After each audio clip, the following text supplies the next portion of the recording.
Should we sit at the bar or stand at the bar? I guess.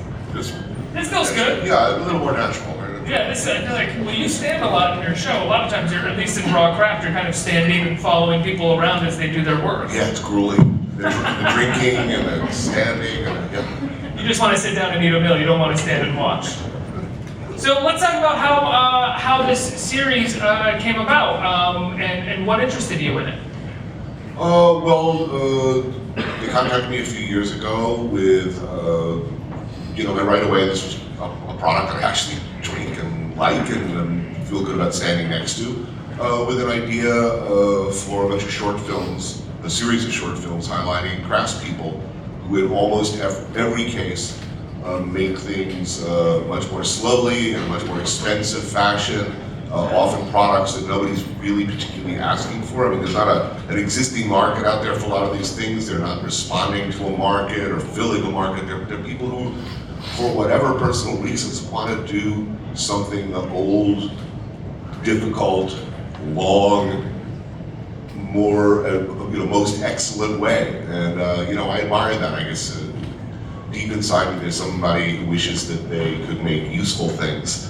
And I guess I responded to that. And I thought it would be great to highlight or to celebrate people who do those things. It's also wonderful not just to celebrate the process of making something the old way, but showcasing how making something the harder way, the old way, possibly the more expensive way, yields better results continuously for a while. Like when you cook the steak in the first episode using this cast iron pan, it's a beautiful steak. When you put that suit on that the tailor makes you, it fits better than any suit you've worn before. The guitar. I mean, look, some of us think that way for sure, but as I learned in 30 years in the restaurant business, more often than not, you're punished for taking the extra step.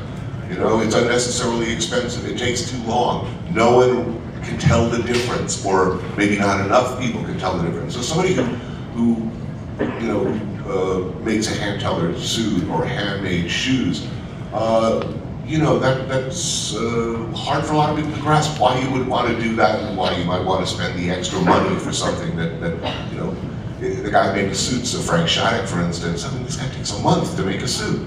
And handmade shoes, they're a lot of money, but they last your whole life, but forever is a concept that we don't think much about anymore. Do you think there's kind of a sort of cultural shift though, that people, I was reading an interview with you where you were saying that these extremely fancy, beautiful restaurants that people who are not just investment bankers anymore, they're not just people with a lot of money who can go every night, they're people who are saving up money, and instead of spending that money on a big concert, they're spending it on a beautiful meal that took a little while to cook that they're going to take their time to eat. I think there are, people younger people are spending their disposable income in ways that they didn't used to when I was that age. Money I would have diverted to cocaine. People are going and spending it to burn it down.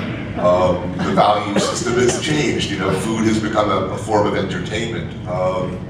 As well, I think there is this craving for authenticity, whatever that might mean. There's status attached to it, the most authentic noodles or the most authentic this and that.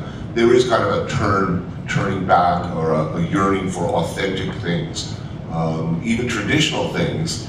And to this, I must reluctantly credit, you hipsters, you're useful after all. Lauren, how does your whiskey fit into this authenticity conversation that we're talking about? Well, first of all, Ricky, thank you very much for having us. Absolutely. Would you like the whiskey to taste it? I would Yes. love a second whiskey to taste. Second, right? Second. Keep it coming.